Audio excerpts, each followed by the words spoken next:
Not everyone who's single is single because they can't find someone. A lot of them can. They meet people, they talk, they even get close sometimes. But it doesn't turn into something real. And after a while, it starts to feel like a pattern. So people assume things. Maybe they're too picky. Maybe they're afraid of commitment. Maybe they just haven't found the right person yet. And sometimes those things are partially true. But the real reason is usually deeper than that. A lot of people stay single because they've reached a point where surface level connection isn't enough anymore. They've experienced enough to know what doesn't work. The inconsistency, the confusion, the feeling of being almost chosen but not fully. And they're not willing to go through that again just to say they're in a relationship. So they step back. Not because they don't want love, but because they don't want that version of it anymore. And that can look like disinterest from the outside. But it's not. It's awareness. Another reason? Some people have done enough inner work to realize they don't want to lose themselves again. Maybe they've been in relationships where they gave too much, where they ignored their own needs, where they stayed longer than they should have.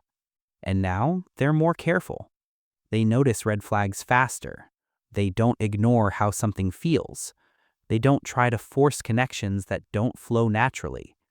And because of that, they walk away more often, which means they stay single longer. Not because they're failing, but because they're filtering. And here's something else people don't always understand.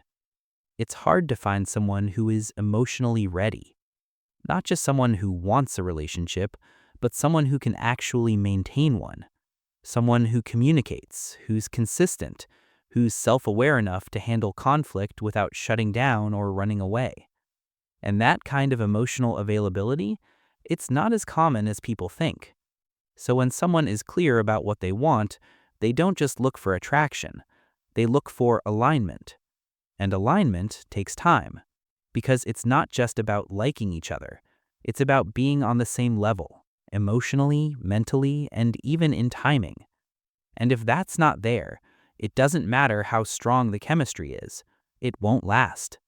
So instead of forcing something that feels off, they choose to be alone. And yes, that choice can feel lonely sometimes. There are moments where they wonder, would it be easier if I just settled a little? If I stopped expecting so much? But deep down, they know the answer. Because they've already experienced what it feels like to be in something that doesn't fully meet them. And going back to that feels worse than being alone. I suggest you my ebook. Whether you're trying to fix a relationship or heal from one, this ebook gives you the clarity and tools to move forward with confidence.